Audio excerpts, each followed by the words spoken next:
इस वीडियो में हम जानेंगे how to find equivalent resistance या total resistance of any circuit, how to find voltage across या voltage drop any given resistance और how to find current which flow through any given resistance.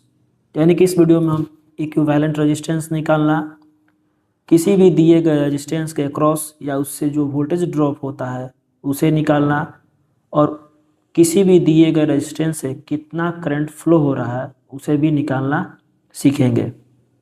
मैंने पिछले video में आपको बता रखा है कि अगर रजिस्टर से फ्लो होने वाला करंट सेम हो यानी कि एक ही हो तब वो रजिस्टर्स सीरीज कनेक्शन में लगे होते हैं, लेकिन यदि रजिस्टर्स में फ्लो होने वाला करंट अलग अलग है तो रजिस्टर्स पैरेलल में लगे होते हैं। इसे आपको समझाने के लिए मैंने यहाँ पे एक फिगर बना रखा है। चलिए एक बार इसे समझते हैं। यहाँ पे हमारे पास 4 रजिस्टर्स हैं, R1, R2, R3 और R4, जिसे हमने एक बैटरी से जोड़ रखा है। जब इसे हम बैटरी से जोड़ते हैं तो इसमें एक करंट I फ्लो होता है। पॉइंट ए से पॉइंट बी तक एक ही पाथ है, इसलिए इसमें फ्लो होने वाला करंट एक ही होगा यानी कि एक समान होगा।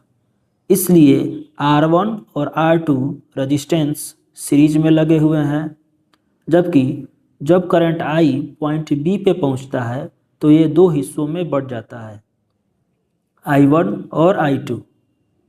इस तरह हम कह सकते हैं कि R3 और R4 रेजिस्टेंस एक दूसरे के पैरेलल हैं। अब चलिए सीखते हैं इक्विवेलेंट रेजिस्टेंस निकालना। उसके लिए हमने एक सर्किट ले रखा है जिसमें कुल 6 रेजिस्टेंस लगे हुए हैं। जब हम बैटरी से इसे जोड़ते हैं तो यहाँ से करंट I फ्लो होता है जो पॉइंट ए से पॉइंट बी तक सेम रहता है, क्योंकि इसके लिए पाथ एक ही है, यानी कि ये तीनों रेजिस्टेंस सीरीज में है। जब I पॉइंट बी पे पहुँच रहा है तो यहाँ पे दो हिस्सों में बढ़ जाता है, I1 और I2। इसलिए R1 और R2 रेजिस्टेंस क्या होंगे, पैरेलल होंगे। फिर ये दोनों करंट पॉइंट सी पे आके मिल जाते हैं, यानी कि I इक्वल टू हो जाता है I1 प्लस I2, और फिर ये सारा करंट R3 से होकर बैटरी के निगेटिव टर्मिनल में चला जाता है। अब इन सब का रेजिस्टेंस की वैल्यू निकालने के लिए हम इसको सिंप्लीफाई करते हैं। सबसे पहले हम इन दोनों पैरेलल रेजिस्टेंस को जोड़ते हैं, तो इसको हम जोड़ेंगे तो क्या होगा, 1 upon R equal to 1 upon R1 plus 1 upon R2, यानी होगा 1 upon 6 plus 1 upon 3 equal to, इन दोनों का हो जाएगा 6, 1 प्लस 2 इक्वल टू हो जाएगा 3/6, यानी कि 1 अपॉन R इक्वल टू 3/6। ये हो जाएंगे 1 और 2, 1 अपॉन 2, यानी कि R इक्वल टू हो जाएगा 2, यानी कि इन दोनों को जोड़कर हमें मिलता है एक रेजिस्टेंस जिसका रेजिस्टेंस होता है 2 ओम। तो यहाँ पे हम एक काल्पनिक रेजिस्टेंस बना देते हैं जिसका रेजिस्टेंस की वैल्यू कितनी है, 2 ओम्स। अब हम इन सभी रेजिस्टेंस को जोड़ देते हैं, यानी कि टोटल रेजिस्टेंस हमारा हो जाएगा R1 plus R2 plus R3 plus R4 plus R5 plus R6, जिसमें R2 और R1 इन दोनों का वैल्यू कितना है, 2 ओम, प्लस R3 है 2 ओम, R4 1 ओम, R5 भी 1 ओम और R6 है 4 ओम। तो टोटल हो जाएगा 2 2 4 5 6 और 4 10 ओम, यानी कि हमारा इस सर्किट में टोटल जो रेजिस्टेंस लगे हैं उनकी वैल्यू हो गई 10 ओम। ठीक है,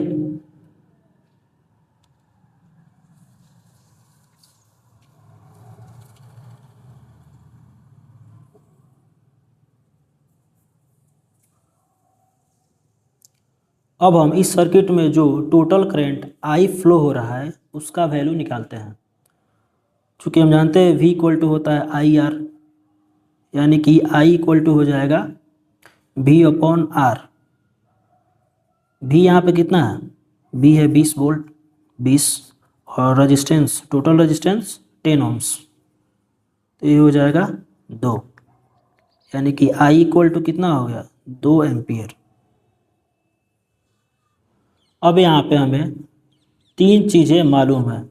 एक, टोटल रेजिस्टेंस 10 ओम, दूसरा वोल्टेज 20 वोल्ट, और total current I equal to 2 ampere. अब हमें क्या निकालना है? अब निकालना है हमें वोल्टेज अक्रॉस R3, यानी कि जो 2 ओम्स का यहाँ पे R3 रेजिस्टेंस लगा हुआ है उसके अक्रॉस अगर हम वोल्ट मीटर लगा दें तो कितना वोल्टेज वो मेज़र करेगा। तो यहाँ पे दिया हुआ है R3 equal to 2 ohms, I जो फ्लो हो रहा है वो है 2 एम्पियर, तो हमें निकालना है V। तो V इक्वल टू क्या होता है? आई आर, यानी कि 2 इंटू 2 इक्वल टू 4 वोल्ट, यानी कि 2 ओम्स से जो वोल्टेज ड्रॉप होगा वो होगा 4 वोल्ट। ठीक है। अब हमारा दूसरा पॉइंट है कि जो R1 है, जो 6 ओम का रेजिस्टेंस है, उससे कितना एम्पियर फ्लो होगा, कितना एम्पियर करंट फ्लो होगा। अब इसे निकालने के लिए हमारे पास क्या क्या है? R1 है 6 ओम, वोल्टेज कितना है?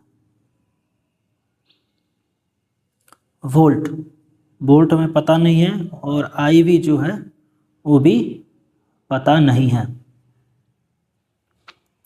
अब वोल्ट निकालने के लिए हम क्या करेंगे? चूँकि हमने इन दोनों रेजिस्टेंस को जोड़ा था तो जोड़ने पर हमें मिला था 2 ओम्स। चूँकि ये पैरेलल हैं तो जितना वोल्टेज ड्रॉप होगा इस 2 ओम्स के अक्रॉस उतना ही वोल्टेज क्या होगा? इन दोनों के अक्रॉस भी ड्रॉप होगा, क्योंकि पैरेलल में जो वोल्टेज होता है वो सेम होता है, ये मैं पहले बता चुका हूँ। तो 2 ओम्स के लिए कितना वोल्टेज ड्रॉप होगा, इसे निकालना है। तो V इक्वल टू होता है आई आर। तो I कितना है? 2 है,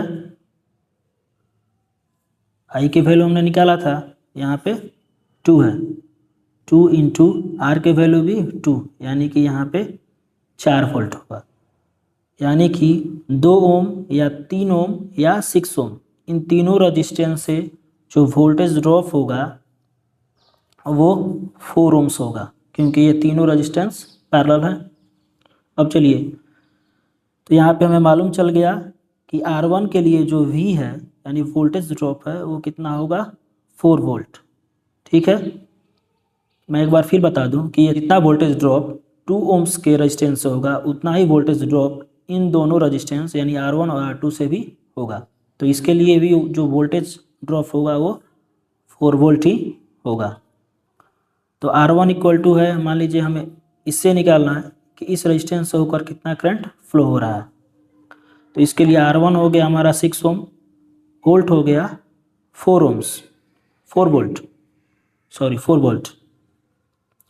और हमें I1 का वैल्यू निकालना है। तो I1 इक्वल टू होगा V अपॉन आर, चूँकि फॉर्मूला क्या होता है? V equal to I R. अब क्या होगा? वोल्ट कितना है? 4, और रेजिस्टेंस कितना है? 6 ओम, इक्वल टू 2/3 इक्वल टू 0.666। ये हमारा करंट निकल गया, यानी कि R1 से जो करंट हमारा फ्लो होगा उसकी वैल्यू कितनी है? 0.666। ठीक है, अब हम जांच कर लेते हैं कि क्या R2 से फ्लो होने वाला करंट और R1 से फ्लो होने वाला करंट जब हम दोनों को जोड़ेंगे तो क्या ये I यानी टोटल करंट के बराबर आता है। तो चलिए R3 से भी निकलने वाला करंट को हम निकालते हैं। अब हमने R1 से फ्लो होने वाला करंट को निकाल लिया है, जो कितना है I1 इक्वल टू 0.666।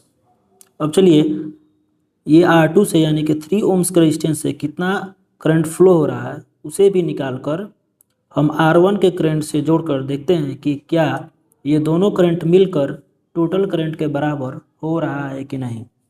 तो यहाँ पे R2 जो है वो है 3 ओम्स, वोल्ट जो है वो है 4 वोल्ट, हमें निकालना है I2। तो I2 इक्वल टू होगा V/R2 यानी कि 4/3 1.333। अब इन दोनों करंट को हम जोड़ देते हैं। I1 plus I2 equal to 0.666 plus 1.333। चूँकि यहाँ पे पॉइंट के बाद 5 से बड़ी संख्या है इसलिए हम इसे 6 न लिख कर डायरेक्ट 7 लिख देते हैं, प्लस 1 पॉइंट, चूँकि पॉइंट के बाद 5 से छोटी संख्या है इसलिए हम इसे डायरेक्ट 3 लिख देते हैं। अब 0.7 प्लस 1.3 इक्वल टू 2 एम्पियर, जो टोटल है टोटल आई यानी टोटल करंट के बराबर। इस तरह हमने यह भी जांच कर लिया कि R1 और R2 दोनों से फ्लो होने वाला करंट को जोड़ने पे हमें टोटल करंट I मिल जाता है।